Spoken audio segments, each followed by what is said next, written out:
दोस्तों असली दोस्ती क्या होती है, रूस ने भारत के साथ मिलकर के पूरी दुनिया को समझा दिया है। असल में कुछ ही सालों पहले भारत और रूस के बीच में एक डिफेंस डील फाइनलाइज की जाती है, जिसमें रूस भारत से वादा करता है कि हम आपको न सिर्फ डिफेंस इक्विपमेंट्स बेचने वाले हैं, बल्कि इसको बनाने वाली टेक्नोलॉजी भी हम आपको देंगे, ताकि आप इसे अपने देश के अंदर बड़े स्तर पर तैयार करके पूरी दुनिया को एक्सपोर्ट कर सकते हैं। अब इस समय इतनी ज्यादा दरियादिली दिखाने वाला शायद ही कोई देश दुनिया में होगा जो भारत का इतना खुल करके समर्थन करता हो। और सबसे बड़ी बात कि इस डिफेंस डील की पहली डिलीवरी भारत में की जा रही है, वो भी अमेरिकी प्रतिबंधों के चलते। वैसे तो ये डिलीवरी 2 साल पहले ही भारत में की जानी थी, लेकिन अमेरिका ने जिस तरीके से प्रतिबंध लगाए हैं रूस पर, उसमें से भी रूस ने एक जुगाड़ निकालते हुए भारत को फाइनली इन्हें एक्सपोर्ट करने का फैसला कर लिया है। तो भारत और रूस की इस नई दोस्ती के पड़ाव के लिए कमेंट बॉक्स में जय हिंद जरूर लिखिएगा। साथ ही हमें सपोर्ट करने के लिए इस वीडियो को छोटा सा लाइक और चैनल को सब्सक्राइब जरूर कीजिएगा। दोस्तों भारत और रूस ने ये डील साल 2018 में फाइनलाइज की थी, जिसमें भारत रशियन मेड वॉरशिप्स खरीदने वाला थे, जिनसे हम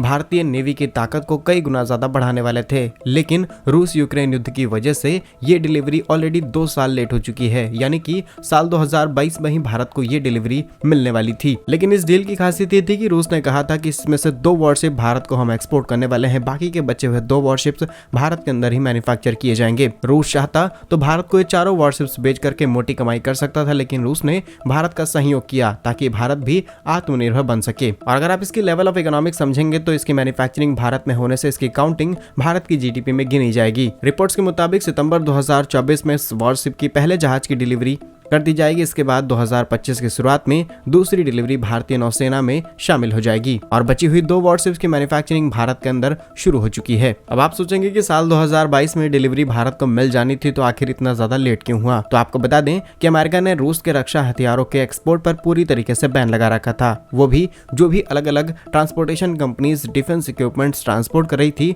उनको पूरी तरीके से ब्लैकलिस्ट किया जा रहा था। ऐसे में कोई भी कंपनी राजी नहीं हुई इस डील को फाइनलाइज करने में। साथ ही साथ डॉलर पर भी बैन लगा दिया गया। ऐसे में भारत या फिर रूस के पास कोई ऑप्शन नहीं बचा था इस डील को कंप्लीट करने का। लेकिन अब दोनों ही देशों ने मिलकर के कुछ ना कुछ जुगाड़ निकाल लिया है, जिसके बाद ही ये खबरें सामने निकल के आई हैं। और आसानी से समझा जाए कि वॉरशिप क्या है, तो ये छोटे छोटे जहाज मिलकर के कई बड़े आक्रमण को अंजाम देने से रोकने में मदद करते हैं और कई बार आक्रमण में भी सक्षम होते हैं। अब इंडियन ओशन इतना बड़ा एरिया है, इसको कवर करने में तमाम तरीके की मुश्किलें सामने आती हैं। भारतीय नौसेना को मेहनत करनी पड़ती है और इसके बावजूद भी कई सारी ऐसे चाइनीज एक्टिविटीज यहाँ पर हो जाती हैं, जिसका पता हमें कई बार नहीं चल पाता। लेकिन इन वॉरशिप के माध्यम से हम छोटे छोटे एक्शंस अपने इकोनॉमिक जोन के अंदर आसानी से ले सकते हैं। ओवरऑल ये रक्षा हथियार भारत की नौसेना की ताकत को कई गुना ज्यादा बढ़ाने वाले हैं और भारत और रूस की दोस्ती भी एक कदम आगे बढ़ने वाली है। क्या कुछ कहना है इस नई डील पर आपका, हमें कमेंट्स में जरूर बताइएगा। भारत कैसे ही यूजफुल इन्फॉर्मेटिव वीडियोस पाने के लिए चैनल को सब्सक्राइब और वीडियो को लाइक जरूर कीजिए। मिलेंगे हम आपको एक नई और इंटरेस्टिंग वीडियो में, तब तक के लिए वंदे मातरम। भारत माता की जय।